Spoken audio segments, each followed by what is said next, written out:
ఓం నమో నారాయణాయ నమశివాయ. మహాభారతంలో సభాపర్వంలో వచ్చేసి జూద క్రీడ జరుగుతున్న మూమెంట్లో ద్రౌపదినేమో ఓడిపోయినాడు. ద్రౌపది దగ్గరికి వెళ్ళినప్పుడేమో నన్ను ఓడి తన్నోడినా లేక ఆయన ఓడిపోయి నన్ను ఓడిపోయాడా కనుక్కొని రా బాబు అన్నప్పుడు ఒక మనిషి వచ్చున్నాడు.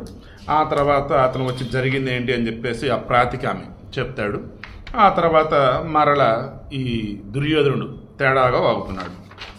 ఇక ఆ మూమెంట్లో ద్రౌపది ఏం మాట్లాడుతుందంటే, ఈ ధర్మాన్ని అతిక్రమించను కాబట్టి నీవు కౌరవ సభలోనికి వెళ్ళి ధర్మబద్ధమైనటువంటి నా ఈ మాటనడు, నేనేం చేయాలో వారే నిర్ణయం చెబుతారు, ఆ మేరకు నేను పాటిస్తాను, ధర్మాత్ములు నీతిమంతులైనటువంటి ఆ పెద్దలు చెప్పినట్లు చేస్తా అంది. ఇక ద్రౌపది మాట విని సూతుడు సభకు వెళ్ళి అక్కడ ఆమె మాటను వినిపించాడు. దుర్యోధనుని మొండిపట్టును గ్రహించిన ఆ పెద్దలు ఏమీ అనలేదు, తలవాల్చి కూర్చున్నారు. ఇక దుర్యోధనుడు చేయదలసిన పనిని విని ధర్మరాజు ద్రౌపదికి నచ్చినటువంటి ఒక దూతను ఆమె దగ్గరకు పంపాడు. పాంచాలి, నీవు ఏక వస్త్రవు, రజస్వలవు, నీవి క్రిందకు వస్త్రాన్ని ధరించి ఉన్నదానివైనను ఏడుస్తూ సభలోనికి వచ్చి మామగారు ఎదుట నిలువు. నీవు వస్తే ఆ రీతిగా సభలోనికి రావలసి వచ్చిన రాజకుమారిని నిన్ను చూచి సభ్యులంతా దుర్యోధనుని గట్టిగా నిందిస్తారని చెప్పి పంపాడు.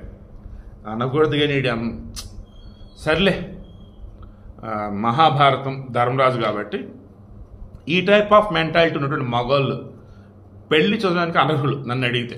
ఓకేనా? ఏమంటున్నాడు, ఆమె ఋతుక్రమంలో ఉంది, అంటే డేట్ పీరియడ్స్లో ఉంది. దెన్ అప్పుడు ఏక వస్త్రంతో ఉంటారు, వాళ్ళు మనుషులు వీక్గా ఉంటారు. దెన్ నువ్వు రా, వచ్చి మామగారు ఏదంటే ధృతరాష్ట్రుడు ఎదురు ఉండి ఏడు అంటున్నాడు. ఈ ఆడింగ్ లేదవా, సారీ తప్పుగా అనుకోవద్దే.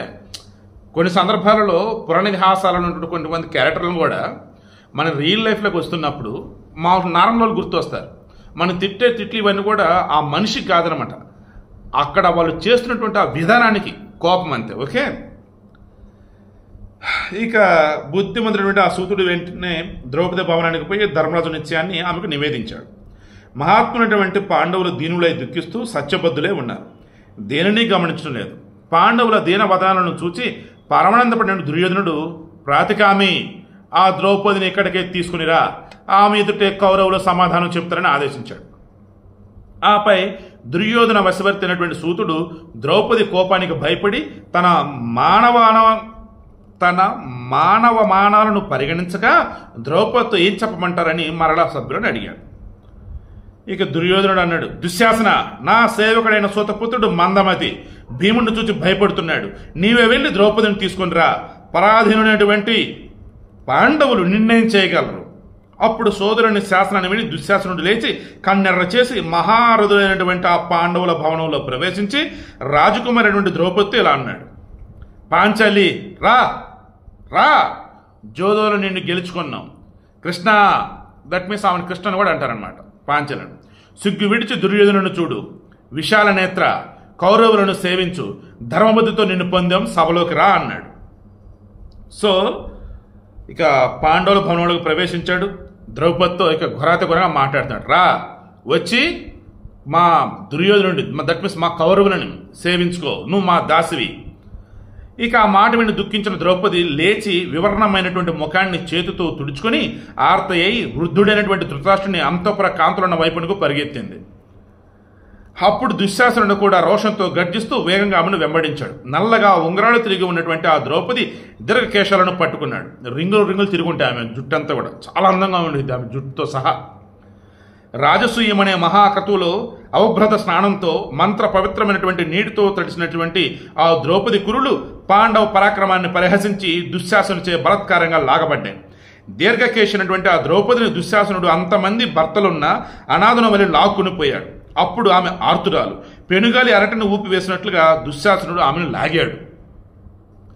ఆ విధంగా లాగబడుతున్నటువంటి ద్రౌపది శరీరాన్ని కుదింపజేసుకుని మెల్లగా, నిన్ను రజస్వలను, ఏకవస్త్రను, బుద్ధిహీనుడా, దుర్మార్గుడా, నన్ను సభలోనికి కొనుక్కోకూడదు అని చెప్పేశాను.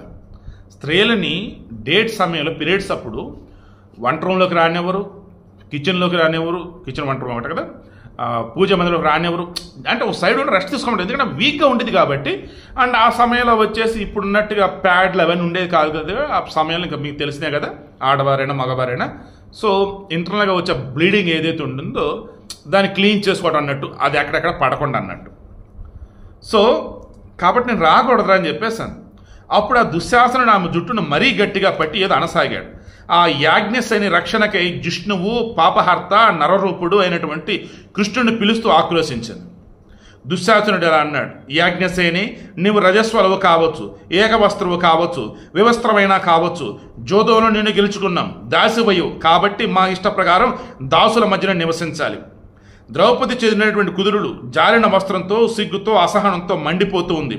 దుశ్శాసనుడు ఈడ్చుతూ ఉంటే ఇక ద్రౌపది మెల్లగా ఇలా అన్నది. ఏమన్నది ఏంటి అన్నది మనం రేపు డిస్కస్ చేద్దాం.